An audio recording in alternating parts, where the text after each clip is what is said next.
Hello, everyone. Welcome to our latest episode of the More Magic podcast. So, today we are doing something a little different, which is Marianne and I, we've been talking about, fun things that we could do. And since we've had the chance to talk to a couple authors now, we want to know a little bit more about how they started writing fantasy and kind of everything that contributed to that. So we have in the works for next year a new series where we're going to interview authors on the books that made them. And we wanted to kind of kick that off with just talking about the books that made us and made us love fantasy and kind of shaped our worldview. So we think it's going to be a lot of fun to talk to everyone, but also we want to hear the books that made you. So if any of these align with you as a listener or a reader, definitely let us know if there's anything that we need to check out. Yeah, we're just excited to hear all of the stories about the stories that made us. So thank you for joining me and talking to me about this. I'm truly so excited. And I am very surprised looking at the list with how few overlap we have. I was expecting it to be like everything. Right? Like, so for the viewers, we each have about like 10 to 12 books each that we've listed, but we only have three in common. So that's just tw 25%. So it's just 25% that we have in common. So yeah, I was thinking maybe we could just kind of start with what do you have like an earliest memory of a fantasy? It could be a book or a movie, because I mean, when you're really little, you're not reading a ton of books when you're like super small. Yeah. But do you have kind of an earliest memory where you're like, ooh, I feel that wonder and hope and magic and all of that? Oh my God. Yes, I do, Demi. And my earliest memories of yearning, that like, that sense of fantasy and just like what is like wonder and just so impressed with how magical things can be is PBS. So, and children's books. And I would love to talk about both, but PBS, especially reading Rainbow and Between the Lions, I feel like they taught me how to be a human being. So, and reading Rainbow is probably the show that I credit to my love of reading. So Oh, like I am such a big proponent of PBS and their children's television shows because they were so formative for me as a child. And then of course like children's picture books I think is your very first entry point into magic, like the Velveteen Rabbit, for example, the Giving hmm. Tree. Yeah, how about you? Yeah, it's interesting. I don't remember. We must have watched the Reading Rainbow and all that, but I like do not remember. The only thing I remember on PBS is watching nature, essentially. I was very obsessed with animals. So just seeing like the Zabumafoo or nature shows? nature, like literally, I think it's just called nature, where you just would see, lions hunting and Oh, things like that, interesting. which is the opposite of magic. Very real and in some ways traumatizing. But anyway, so that's a little bit of a tangent. Yeah, I mean, children's books, the one of the earliest memories I had this little book, I think it was purple, but it was a collection of Aesop's fables. And I love those. I feel like, I mean, of course, they're, to teach you lessons and morals and things like that. But I liked how the characters in those, I mean, I think all of them are animals. I don't know. It's been so long since I've read them. Um, but it felt very whimsical and just, yeah, fantastical to me because you're following characters and like, these, animals who can't typically speak and learning stuff from them. So I don't even remember if those had magic in them. But that made me feel wonder just reading Oh the yeah. those kind of little short stories. I mean, there is a fantastical element because it's animals speaking. So, that Yeah. doesn't happen on this planet. So I think all kids' stories in general have some kind of fantastical element. Do you remember Harold and the Purple Crayon? I don't even know that. No. Okay, that was probably one of my favorite books that really did also make me feel just full of wonder. It's about a little boy who has a purple crayon and he could draw things and make them come to life. And I just was really into that idea. I think it's maybe like it's not necessary. I don't think it's a children's picture book. There's pictures in it. It's like that transition period between, a flip book with pictures on it to like a little bit more text. But I remember Hmm. really loving that book too. So there's just, oh my goodness, we should. I wonder if we could even do a whole episode on our children's picture books, and like to middle grade fiction. Yeah, that makes me think of did you ever read James and the Giant Peach? Yes, yes. And Yeah, the that kind of movie. makes me think about that. Yeah. Yeah, because I feel like that was very, I don't even remember that, but I mean, there was a giant peach that was definitely fantastical and they like lived in it or they traveled Did in you it watch or the something. movie? I think I saw it once or, yeah, I think I maybe saw it once. It Yeah. was probably like looking back at it now, I think it was my first foray into dark fantasy because there's such a dark element to it. Like I remember being sad, like just sad because the boy, Yeah. I think he gets turned into a bug or something like that. I can't quite remember. I don't remember either, but yeah, I remember being scared. I also remember because you had to do, did you do, is it accelerated reader or something where you had to like take tests on books after you read them in elementary school? Did you do that? Or is this just, I might have, I just have no memory, but I might have. okay. Well, I distinctly remember taking a test on James and the Giant Peach, and I felt very rebellious because there was some sort of profanity in it. I don't remember, but yeah, so I felt like very like rebellious when I took the test and proud of myself. It's like you're a Um, dumbhead. You're like, ooh, dumbhead. no, it was an actual curse word, like something we weren't allowed to say. Ooh, okay. I'm curious. Yeah, yeah. So, anyway, yeah, it's fun to think about those. So then, like, of course, we have all of these, children's books that are very fantastical, and then you start to get older and a little more jaded, and also you want to be a little more grown up. And I feel like that is the moment. So we first read Harry Potter in third. I was in third grade. Our third grade teacher read it to us. I think all of the third grade teachers read it to the kids that year. I don't know what year that would have been. It must have been around the time that it came out when I read it. It was So because that was I kind of also read it in third grade, and that was also the year that the Stone came out. okay. Yeah. So, because I know the other books weren't out yet. It was like, anyway, the timeline doesn't matter, but it was like that point of like that formative period where it was like, okay, now I have this fantasy book that's so fun. Because we also read The Big Friendly Giant, I think that year, which also felt very fantastical. And so it was like, then it was Harry Potter, and then I was kind of off to the races Yeah. with fantasy. Yes, Harry Potter was definitely the introduction, and I remember like Harry Potter for me was like a lifelong love affair. So started it in third grade. I remember I started with my older cousin. She pirated. I will never forget this because it was just so instrumental and it was just so amazing that it imprinted into my brain. So she pirated Harry Potter and the Sorcerer's Stone, and I remember we all crowded around her while we watched it on her little, old school computer desktop. And like you could barely see anything because it's some like camera guy like sneaking his camera into the movie. But I remember just being flabbergasted by the sense of wonder that was in it.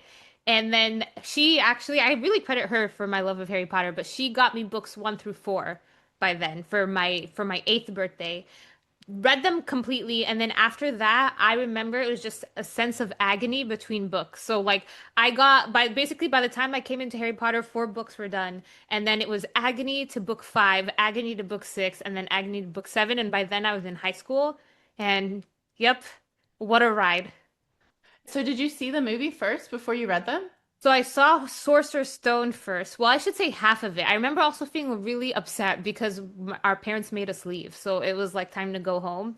And so Oh, we that's couldn't so even mean. finish the movie. Yeah, it was so brutal. It was so brutal that they wouldn't let me finish the story. So I think it was like years before I actually ever saw it for reals. Like a real movie from the DVD from beginning to end with good lighting and all of that, without a shaky camera and everything.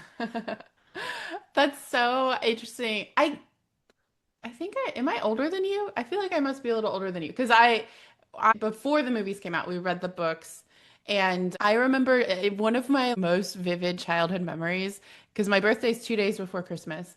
So I got the third book for my birthday. I don't remember which birthday it was. And then I read it. So I had read the first two, and then I suspected I was getting the fourth one for Christmas, but it was Christmas morning, so I had finished the third book because I read it like from getting it on my birthday, and then it was like Christmas morning, and I wanted to read the fourth one, but like we couldn't open our presents yet, and it was just like torture because I was like, I want to know what happens next, and then actually maybe it was the second to the third because I remember ordering the fifth one, it came in the mail, and my brother and I were, so excited waiting for it, and then going to see the movies in theaters, and um, yeah, it was such a phenomenon, and it's funny because I was actually talking about Harry Potter at my book club this weekend, and it's crazy how that had such an impact on people, and we've talked about how,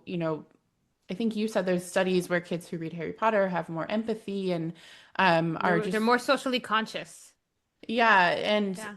which I think is really beautiful. And now it's, I mean, I don't want to make this too negative, but now it's like, all of the pushback from J.K. Rowling and everything that she's doing and what she's kind of contributing to the world right now. It's very heartbreaking, I think, for a lot of us who grew up loving Harry Potter. And I do want to just kind of say that, like, we're not saying, hey, go support J.K. Rowling, but I do think it's important to recognize the community that we all have around Harry Potter. And we can still have that even if we don't support what she's putting out there right now. Yeah, definitely. Yeah. Yeah. So, which is sad. But we still loved Harry Potter. And it definitely started a movement for a lot of, especially millennials, to around fantasy and all these books. So I read Harry Potter, and then I think I'd read like the first couple, and then I read Lord of the Rings, which I know you have not read. And I've made it halfway through book one. Maybe one day in my lifetime, if my attention span ever gets fixed, I'll probably try to read the whole thing. yeah, they're very different because obviously different, written at different time periods. And it's kind of like if you read like Russian literature or something now, it's like they didn't have anything else to do. So there's like pages and pages of like in the Anna Karenina, like pages and pages of them just like mowing a field. Like literally 50 pages. This is like my thing. I like cannot handle that. I read that, and anyway, I won't go on a tangent about Tolstoy, but but it's kind of like that with Lord of the Rings, where I'm like, do we need to know like the entire lineage, like 3 pages of the lineage of this person to tell this story? And yeah, so it's very different to read that. Yeah. But a book that's around the same time that I really loved is Chronicles of Narnia. And I know we have Yeah. that one in common. Yeah, I think that they writing together? I believe they were They writing together. Yeah. They did, and they would always go to a bar and they would always fight with each other, like argue like as old pals, old professors hanging out together at a bar. Because J.R. Tolkien had this like their main argument is that J.R. Tolkien thought that um symbolism was the best way to communicate something, whereas C.S. Lewis preferred one-to-one allegory. Hmm. And so they would always argue about the merits of either or. So they were both trying to communicate something to the reader. But I will say, as a child, C.S. Lewis landed a lot easier on me than Lord of the Rings. So I don't know. It depends, I think, on your age and your intellect and your, um, just the way you perceive information and receive information. But I think I'm an allegory girl. I like the allegories. And Harry Potter is also an allegory too, if you think about it. It's almost like a one-for-one allegory for the 1940s and Hmm. fascism and like hatred. So, and it's just so much easier to digest when you're a kid, allegory. So, yeah, I love Chronicles of Narnia. Hmm. I didn't read it till I was an adult. Oh, So, really? yeah, I read it maybe in college. Maybe after college. Yeah, I was older when I read it. Now I don't remember, but it wasn't, I didn't grow up reading. I definitely read Lord of the Rings first and read it multiple times. So yeah, that's interesting. Uh, actually, speaking of, because I just had book club, one of the people mentioned that there was an article she read. I don't have the link to it, but maybe I can find it, where it was someone talking about how we have all, in fantasy now, it's like a lot of how do we kind of like humanizing and helping us to understand the villain and like having like the origin story of the villain and all of that. And this article, which again, this was someone explaining the article to me. I haven't read it yet, but it was kind of saying for like classic fantasy, the characters were supposed to, yeah, represent something, like be symbols. So like Sauron, we don't need to know his backstory. Like we just need to know that he's evil because he represents kind of these internal dark struggles that we have externalized, so you can kind of process that and just engage with that. And I thought that was really interesting. I want to find the article to read it in more detail, but it kind of ties back to what you were saying. That's so funny you bring that up, Demi, because I've been actually kind of thinking about that because I was there for the ride. When like yeah, there's been a period of us humanizing the villain and realizing, oh, maybe they were never a villain, and I loved it. I loved that genre. So like, I think the best example is Maleficent. The movie. It's Hmm. such a good movie, and it just shows how from Maleficent's perspective, she was actually the good one, and the king was the evil one. It makes a very strong case that actually the king is evil. And I've always loved that. And then they start to get a little too off the rails. Like they did one with Cruella de Vil, about how Yeah. the reason why she started attacking dogs or something was because she had dog trauma. And so I sometimes, now I'm kind of like sometimes the villain is a villain.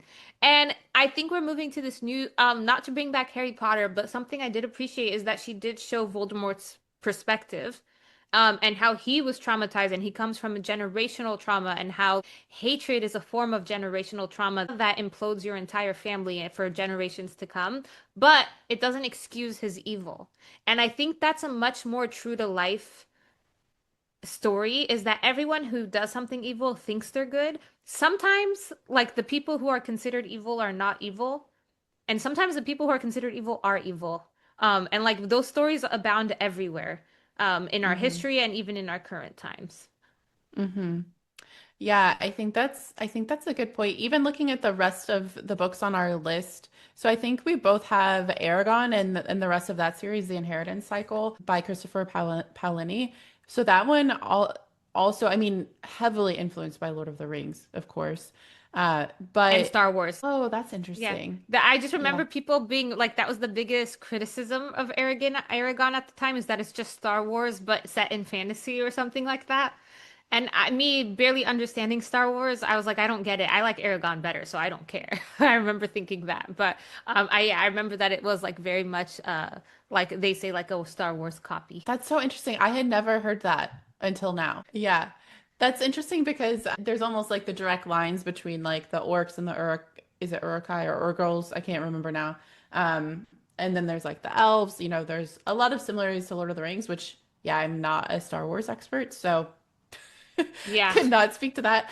But thinking about the villain in that, so Galbatorix is we learn more. I just reread the books, so it's like top of mind to me, but we hear more about how he came to be, and it was almost like this insanity. Like he kind of he broke, like he had this like mental breakdown, and that's what made him what like kind of become evil and accumulate all this power and wanting to control things. And that feels more realistic to me as kind of an origin story for someone who is evil, who's killing a lot of people in this world, than trying to make them lovable. Like I don't know that we have to have them lovable, which is a different topic, but I do think I'm still here for fantasy. I like both. Like I don't think every villain has to be someone we love. But I do think that there is value in being able to portray them just as like this person is really not good, and let's engage with that, good versus evil kind of dynamic. Yeah, like you could So, understand their motivations and why they ended up the way they did, but also recognize that what they're doing is objectively wrong. Yeah. yeah. Aragon was really interesting because it was my very first entrance into high fantasy that's epic. Right? Was that the case for you? Like your very first high fantasy epic? Mine was Lord of the Rings. I read Lord Oh of the yeah. Rings Right. pretty young, like sixth grade or something. Fifth Wow. grade, maybe? Yeah. And you were able to keep up? You must have been a brilliant child. Uh, well, The Hobbit was easier. The actual series was harder. That's why I had to reread it again, like in like eighth grade or high school. Um, but yeah, I liked it. I think I got it for a birthday present. I got like a box set. Like some relative knew that I liked fantasy, and so they're like, here, read, like you could read these, and then I read them and loved them. But then Thank you, that's relative. part of what I feel like that's why I really did love Aragon and that whole series because it's more modern storytelling. So it was easier to get into as like, a high school or junior high. I don't remember exactly when I read it. And then that was another one where I was waiting for the books to come out, the later ones Yeah. in the series as Yeah. well. Yeah. Yeah. The Aragon series, my confession is I never finished them. And it's not because I What? didn't want to, it's because they weren't in the library. Probably because like thinking back at it now, it was probably just had always had a huge waiting time. Like it probably had a bunch of back orders. Yeah. But that was like, I saw this post on the internet that was like the Scholastic Book Fair was my first class consciousness, like my first memory of class consciousness. And I think about that all the time because that was so true for me. Like my mom would give me $10 and be like, okay, that like we have $10, figure out what you're gonna do with that $10. And like same with Harry Potter, like I could never read Harry Potter right when it came out because we couldn't afford the hardback. I had to wait until it was mass produced for 7.95 in paperback. And so for Aragon, like so, and usually the thing that I did was I would go to the library. So a lot of these series on my list are books that took me years and years and years to finish because one, I had to remember them, and two, I had to wait to see if I could go to the library to get them. So Aragon, I'm so like I didn't even remember that I didn't finish Aragon until we started doing this series. And now I'm like, hey, I'm an adult now. I could totally just buy these books. So maybe should I should I just let like inner Marianne have her fun and like, get the full Aragon series and read it again? Or will I hate it now because I'm an adult and maybe it's like written for a younger audience? No, it definitely holds up. I literally just reread it. Which ones did you read? How far did you get? How many books are there? There's four. And then he I think I just read released a three. new one. Okay. Oh, you should definitely read it because yeah, I think like because I reread them. I think it was last year, and I hadn't in maybe a decade or so. And yeah, I feel like they held up. They were still good, and I enjoyed it a lot. And the later books are the last one's really good. And then he just had Murtagh, which is one of the characters. Like he has that's like the latest book. Essentially, there's like I think going to be another trilogy or something Oh. that's later. I don't know how far. I haven't read it yet. My brother keeps telling me to read it. He is a huge Palini fan. So, and I think that there's also a short story about immediately after the end of the series. So there's a lot. Like if you're like, I want another world to get into, Okay there's then. definitely a lot there. Yeah. All right then. Good to know. He's still active. Good for him. Yeah. Yeah. And he wrote To Sleep in a Sea of Stars, I think is what it's called, which is sci-fi. And it was really, really good. It's really thick. I read it in like a week over the holidays when it came out. That's good. So I would recommend that too. Okay. So I'm curious for you, were you getting books from, because I was able to get books from our school library, but I went to, I grew up in rural Indiana. So it was a very small, like there weren't hundreds of kids. I mean, there are hundreds of kids total, but in my class, there were 90 kids in my graduating class. So we were pretty small. So the ratio of books to kids was like I could Yeah. always find something pretty much. Were you having to go to like the actual public library or Yeah, how did very that work? different experiences in Los Angeles. My high school was thousands upon thousands of children. I don't even like I Crazy. remember when I graduated, I was like, who are these people that I was sitting next to? Like I was like, I've never seen a single one of these people in the 12th grade.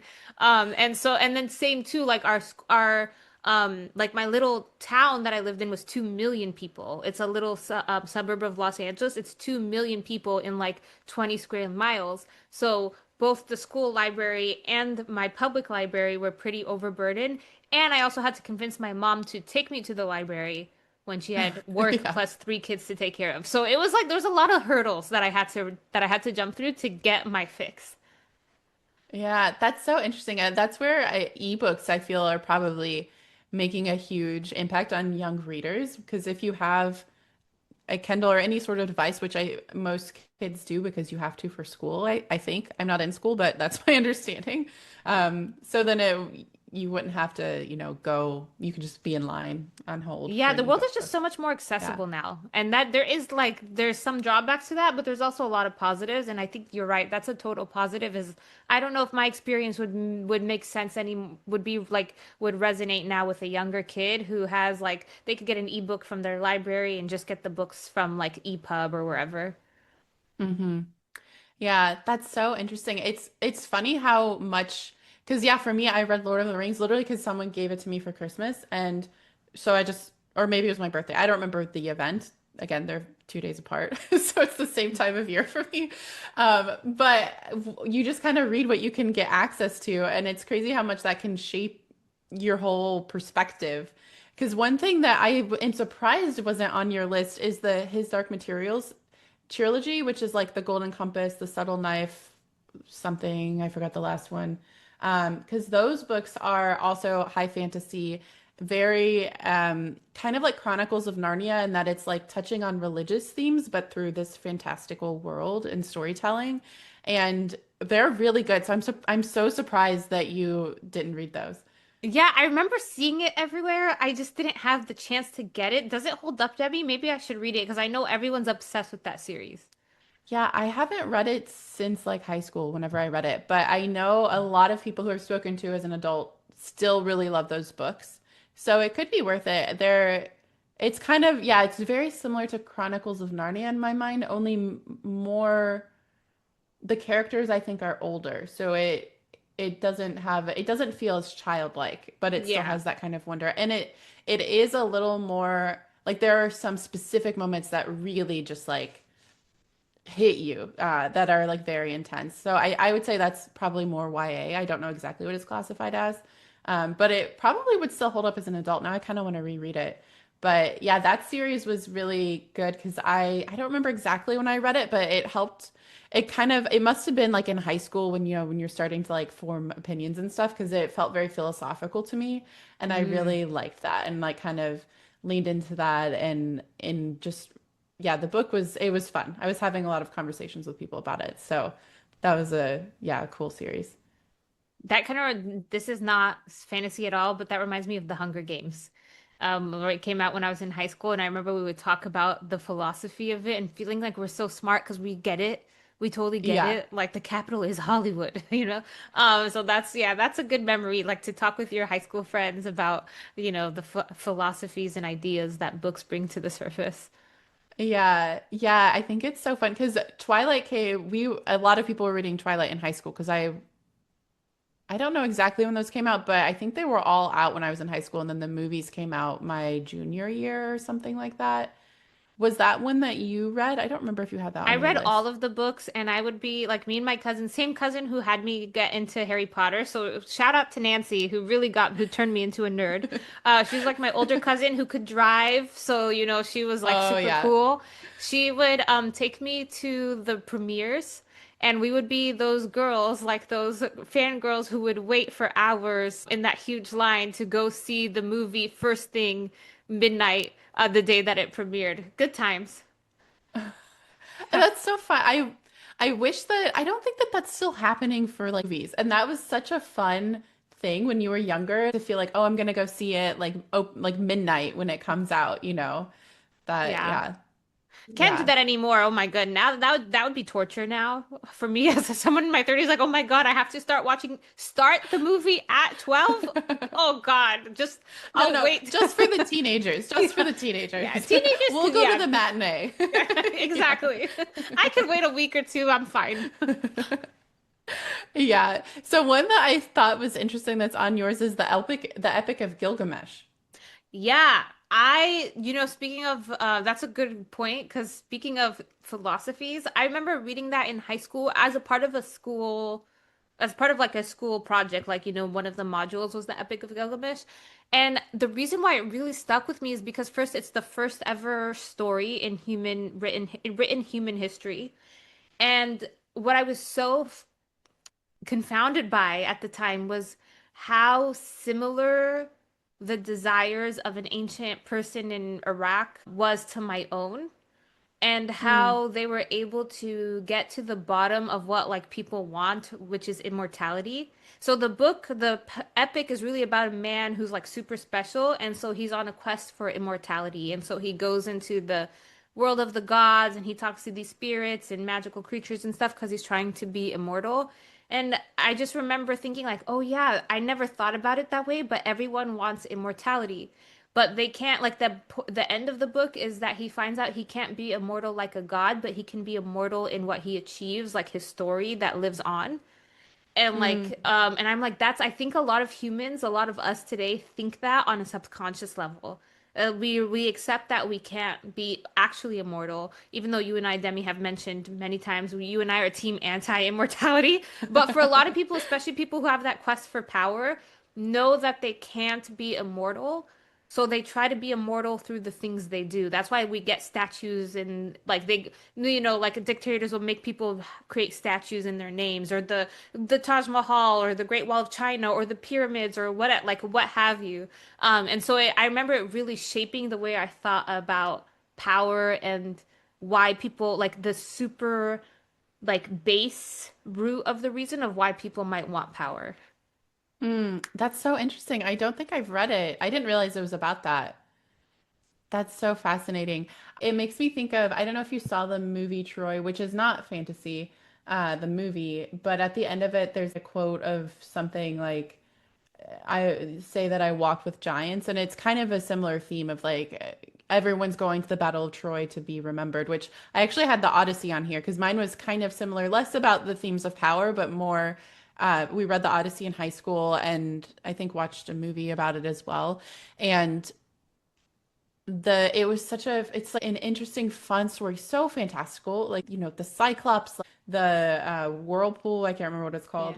Yeah. There's all of this stuff that happens, and it's such an old book, and it's so fun and so interesting. I mean, I know a lot of people don't read the books in high school. I was someone who read them, so I'm assuming you were too.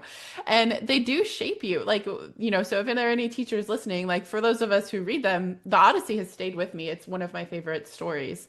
And Yeah. I think that they can make a really big difference on shaping how you think about the world and how you interact even with books as well.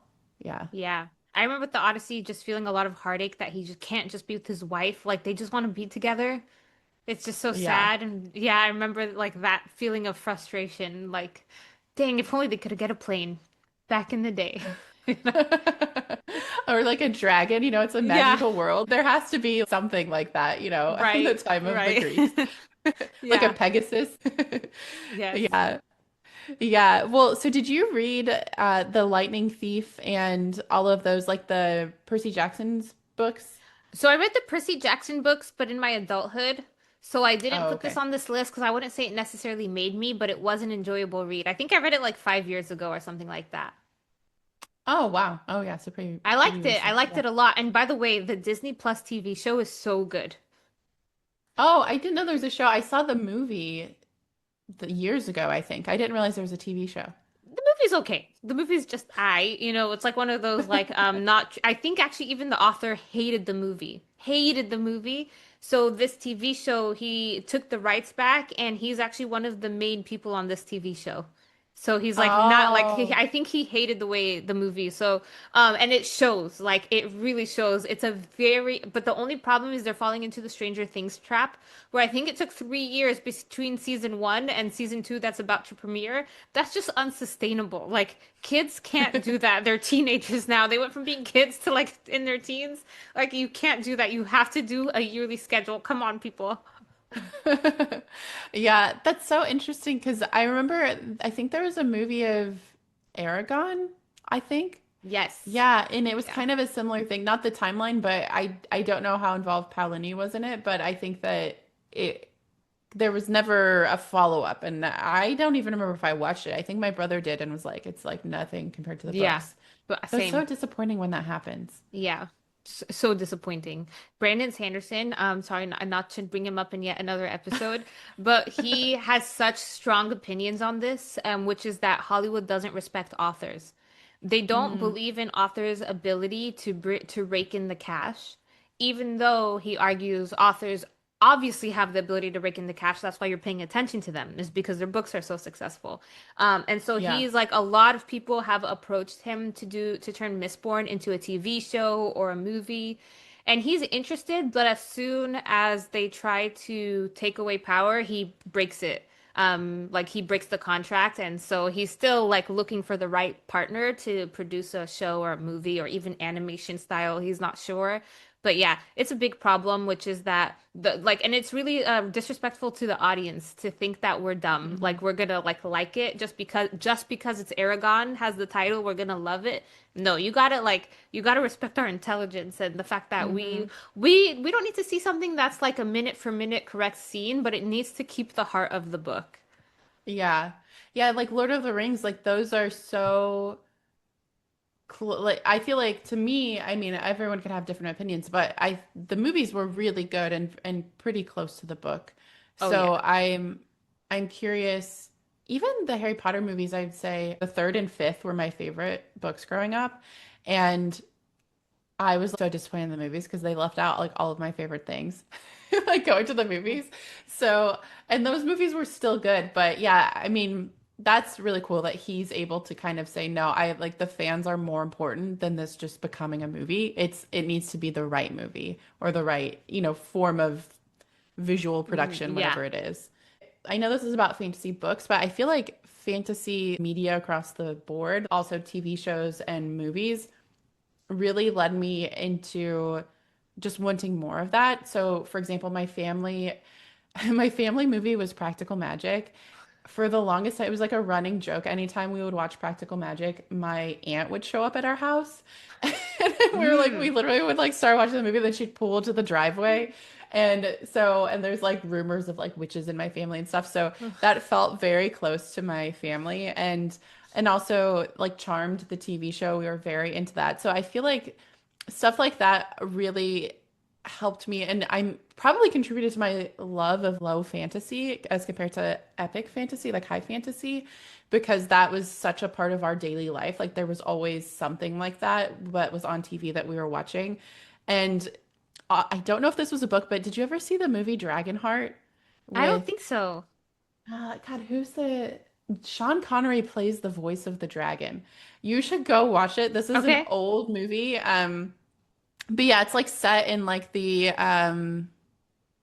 I don't know, the Middle Ages. And there's a dragon voiced by Sean Connery.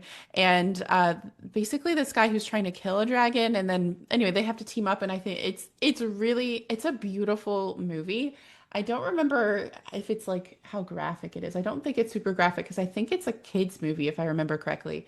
Um, but look it up before you watch it with your kids just to confirm Okay. anyone listening. Okay. But yeah, it was that movie really, I think also kind of got me because I think I may have seen it before reading Lord of the Rings. And so they were kind of feeding off each other because I read The Hobbit, which has dragon, and then this Dragonheart movie, and kind of just like opening up that world of these I guess like dragon type of fantasy. And so, yeah, I feel like that also contributes. Like, I don't think I can talk about just the books without also speaking to the other forms of media that were really impacting me. Because also something like even just like Disney movies, like those are so fantastical. And Yeah. so yeah, like the scene in The Lion King where Mufasa speaks to him from the stars, like that was Yeah. just I love that. I love moments like that. And I think that that just really pulled me into fantasy. So if I were to kind of put a little bow on why I read fantasy, it's all of these things combined. Yeah. And Yeah. yeah, yeah. There's a book that to me was also as good as the movie. Have you ever heard of Inkheart?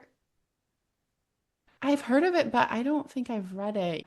It was a very good book, and I just so you know, my very first crush that I could ever remember was George of the Jungle, aka Brendan Fraser. So I always like anytime there was a movie with Brendan Fraser, I would just jump right to it. And The so he's Mummy. in, yes, The Mummy. That one was a little scary. I'm like, how could you do this to me, Brendan? Yeah. And so he's the main character in Inkheart. That's a portal fantasy book, and it's about a man or a Mm. family. I can't remember a father who can jump into different book worlds. So, like, he reads the book and he can go into that world. And I think he gets trapped in one of the books, and so his family has to go save him, and go into that world and save him. And there's like a particularly very evil villain in that book, and I think that villain comes out into this world. I can't remember, but I think that's probably my first Portal fantasy book, and it was fantasy in the sense of like not fantasy as in the genre, but fantasy as in like wish fulfillment because Oh, yeah. I want that power. Like I want to be able to open up a book and go into it. And so I remember really liking that book and being like, that is what reading is like. That is reading. Like you are in that world. It is real. And so I remember really liking that book. You should add that to your list. I added Dragonheart. You should add Inkheart, the movie if you don't have time for the book. I've been wanting a good fantasy movie, and most of the fantasy movies that I like are based off of books, but I don't always have time to go read all of the books, you know? Yeah. Yeah. So yeah, so that's a good one. So because sometimes it's like Friday night and I want something magical, but I don't know, I want it to be new. I don't want it to be something I've seen before. I want to feel that sense of wonder and escape. So yeah, I'm gonna have to check that out. Yeah, I know that exact feeling. I want to call out two more books. I have a bunch here, but there's two more books that I think actually shaped my worldview on a really fundamental level. And it's funny because we were talking last in our last episode about sci-fi fantasy, where sci-fi and fantasy is not necessarily two separate genres, but they're more like on a spectrum. And these Hmm. two books are right in the middle of that spectrum. They are both sci-fi and fantasy at the same time. You cannot delineate. And the first one is A Wrinkle in Time. Have you ever read that book, Demi? So I have not, watched, I think, half of the movie on a plane once, and I really liked it, but it was a long flight and I fell asleep. And I've Yeah. been wanting to go back to it. The movie Yeah. is okay, in my opinion. It does not do justice to the book. Ooh, okay. I'll read the Yeah, book because I think yeah. Oprah's in it, isn't she? Am I making that up? Mindy Kaling. There's a lot of famous people. The three angels slash aliens are three famous women. Mindy Yeah. Kaling's one of them. I think Oprah might be the other one. It's like so it's a book, it's middle grade fiction, and that book it helped me expand my worldview in such an important way that what we think might not be the case and to have an open mind. So it really like it turned me into an open-minded person, I should say. And Hmm. same with this other book called Enchantress from the Stars, which I also mentioned in our sci-fi fantasy episode. And that same thing, like I told you, it's about a book about, from one perspective, it's these aliens who come to planet Earth to mine the Earth of its resources. But from the natives' perspectives, it's dragons and princesses who have come to burn the land. And it really showed me, again, it humbled me because it made me realize that we might think we know something, like we're seeing something, we're perceiving it. We might think we totally understand the situation, but in reality, we're limited to the knowledge that we have. And what might actually be happening is so much bigger than we could ever even fathom. And so that Hmm. also completely expanded my mind when I was a kid, like 13. What do we know? Like that was like the first time I started asking, like, what do I even know?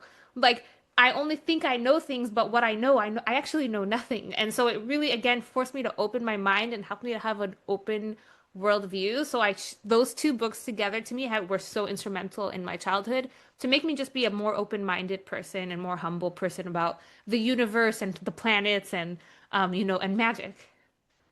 Yeah. I love that. That's so interesting because I haven't read either of those.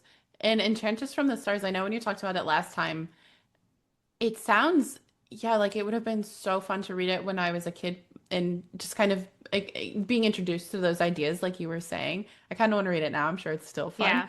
Uh, I do want to give a caveat. So I had like a little book club with my friends and I wanted them to read this book. So we reread it again in adulthood. And they were like, "Oh my God, Marianne, I can't believe you like that book." Because there is a serious cheating, like cheating goes on. Like so the princess, uh, she's engaged to another fellow alien, but she falls in love with the native man. So there's like it's cheating on her fiance, and they know that I usually don't like those kinds of books. But so I just want to warn you, there is like if anyone gets triggered by themes of cheating or infidelity, it is in there. When I was a kid, I barely had a concept of marriage, so I like completely ignored that part. Like, I did not even think about that part. I'm like, oh, but she really loves the native man, so she's meant to be with him. It's meant to be. So I didn't even think about it. So just yeah, warning to the listeners. well, that's good to know. I think it's interesting because I mean, this is about the fantasy books that shaped us. And like thinking about if I were to think of the books that made me like, I love fantasy, but there's also so many that weren't fantasy, which we didn't even get into, you know? Yeah. Which is it's really beautiful if you take a minute to step back and then try to jot down some of the books about that changed how you think about things or just informed who you are today. And there can be so many. There were like an entire bookshelf or more of books that just meant something to me. Like there was this one, I don't remember the name, so I couldn't put it on this list, but I picked it up from the library in junior high. It was from our junior high library, and I think it had like an orange cover maybe. But it was this story about this kid. It was high fantasy in another world, and this kid lived in a village. I'm so curious if you've read this because I cannot remember the name of it. But it was this kid who lived in a village, and one day he grew like horns or something. Like his like head, like he had like some development that changed him. And so because of that, he had to leave his family and go live in the mountain because he like transformed into this other creature basically. And so the book, it was like a coming of age thing. It was, I read it in eighth grade. It was like the perfect time. And he goes and he has to, yeah, like go out on his own and like learn about how to exist in this new form as this new kind of being. And it really affected me, but I cannot remember the name of the book because I read it so fast and it wasn't a big, it was one of those, old books that have probably been on the bookshelf. I'm probably the only one who read it Yeah. at Yeah. my junior high.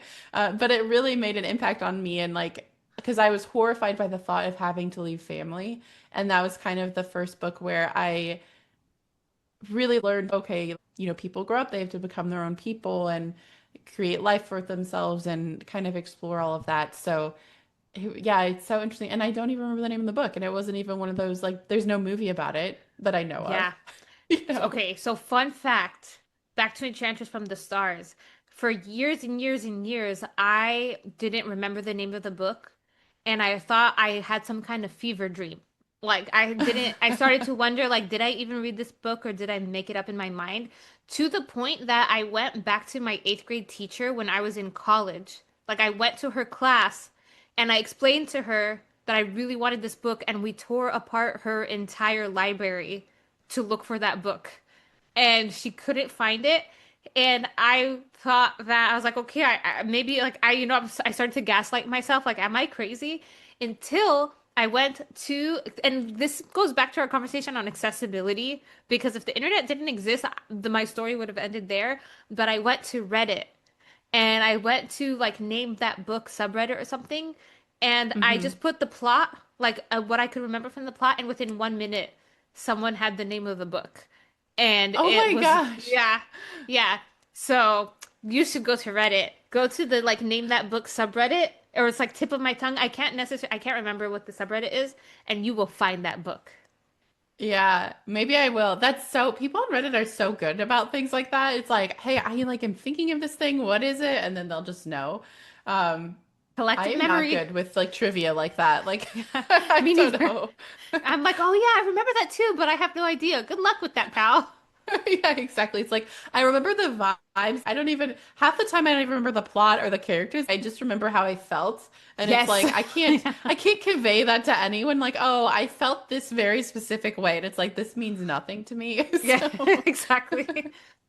we have so many books that we love now overlapping, and it is interesting hearing kind of your origin story. And there is a Yeah. lot of high fantasy in it. So it you were gravitating towards that even when you were younger and leaning into that. And then obviously now that's informed a lot of what you like to read as well. Yeah. So And it's interesting too because I didn't think about this either, but I have a lot of Portal fantasy that I love, like Inkheart, Chronicles of Narnia, Harry Potter. Those are all Portal. And yeah, I don't yeah. read too many Portal fantasy these days. So that's also interesting how your tastes change over time. Yeah. Yeah, it's so interesting. It's like kind of like what we were talking about with the subgenres. Like there'll be a trend where, like vampires were popular. So then you like are into that. I go through that as a reader where I'm like, oh, I'm really into epic fantasies or like high fantasy, or maybe I'm really into like the fairy tale retellings. I went through a phase like that where it was like I wanted to be fairy tale retellings or Greek mythology, you know? Hmm. And then you read all of those, and then when you're in the phase, and then you stop reading it, and then at least for me, I don't go back to it until years later. And by then, it's like 100 other books have come out of this space, and we can Yeah. never read all of them. So yeah, Yeah. That's a great shame. If I were to ever be immortal, it would just be so I could read all the books that I want to read. yeah. Okay, we can end on this note. But I thought about this earlier, and I don't think I want to be immortal. But what I would do is I would stop time. Like I wish I had the ability to just stop time so I could, yeah, just read a book, read 5 books, be like tonight, okay, I just want to read right now. So I just pause it, read, and then time can start back. Like that's what I would do. Like I don't want to live forever and outlive everyone, but I Yeah. want to be able to I want a little extra time is what I want. Yeah. That's a So, good compromise. I think that's a great. And then of course, so you have to stop the aging process while you stop time. Otherwise, you age faster than everyone. So you got to think oh, about that's these true. things. Yeah. Yeah, in my world that I am creating, that's not a problem. You stay the same age, you just have more knowledge. Yeah, love So, it. Love it. I'm down for it. Let's do it. well, yeah, this was so fun. Do you have any final thoughts on the books that have shaped you? This was a really fun exercise because you're right. Like as I was thinking, I didn't, you don't realize how much stories shape you as a person until you sit down and think about it. So I encourage everyone to do that. Just, get a piece of paper or your journal and it doesn't have to be fantasy. As I was doing this, I was thinking about the other movies and books and TV shows that really shaped me as well. And there's just so many. And I think it's also like a good lesson for any parents about I think it's important to to experience stories with your kids too, so you could see how they're shaped in Hmm. real time. Um, but yeah, so stories are very powerful, more powerful than I think most people give it credit for. Yeah. Yeah, we didn't even talk about short stories, which I feel like I have a lot of short stories that really made an impact on me. So maybe we'll have to talk about that We just need to do an someday. episode for each. Yeah, like oh, like each type of media. Yeah. Yeah. Yeah, it's really interesting. I love it. And I love hearing what people grew up with and even our difference with like at school and like what you have access to. It's so fascinating. I would just I want to hear all everyone's stories about the stories that Yeah. shaped them. Yeah. So all right. Well, thank you so much for talking to me about this. It was so fun. And for everyone listening, definitely please let us know if there are any books that really impacted you that you think we should read that would be fun now as adults, or if you're just like in the same boat where you're like, I remember this one book and this one thing happened, but I don't even know if anyone else has read it. Please tell us about those books. We would hear about Yeah. them. So, all right. Well, thank you, everyone, and we'll see you in the next episode.